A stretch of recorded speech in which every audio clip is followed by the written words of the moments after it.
ঢাকা টাঙ্গাইল মহাসড়কে চোখ ধাঁধানো এক দৃশ্য।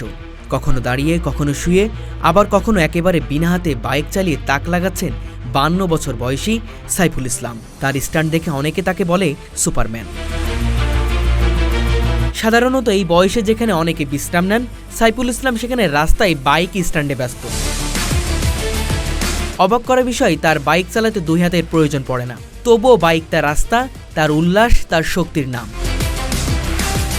সাইফুল ইসলাম বলেন, আমি চাই দেশের মানুষ আমাকে চিনুক, আমি নিজের আনন্দের জন্যই স্ট্যান্ড করি, এটাই আমার ভালোবাসা। বিগত 7-8 বছর ধরে কঠোর অনুশীলনের মাধ্যমে নিজেকে এই অবস্থানে নিয়ে এসেছেন তিনি। একসময় স্বাভাবিক চালক, আজ তিনি দৃষ্টান্ত হয়ে উঠেছেন অনুপ্রেরণা। পেশায় একজন ব্যবসায়ী সাইফুল ইসলাম, তার 2 কন্যা, একজন বিবাহিত, অন্যজন অনার্সে অধ্যয়নরত।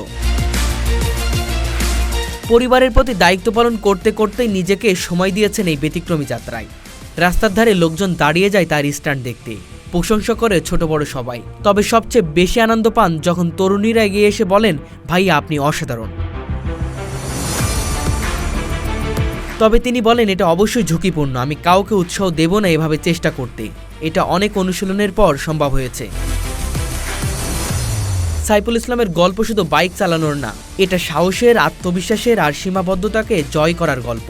তিনি প্রমাণ করেছেন ইচ্ছাশক্তির কাছে কোনো প্রতিবন্ধকতা বড় নয়। আমি মূলত আসলে বাইক স্ট্যান্ডটা করি আমার মূলত একটা শখের কারণে বাইক স্ট্যান্ডটা করি। তবে আমার একটা ইচ্ছা ছিল যে কোনো মিডিয়া জগতে আমি যাইতে পারতাম, বা দেশের মানুষ যদি আমাকে দেখতো, আমাকে যদি একটু বাহবা দিত, আমার একটু ভালো লাগতো।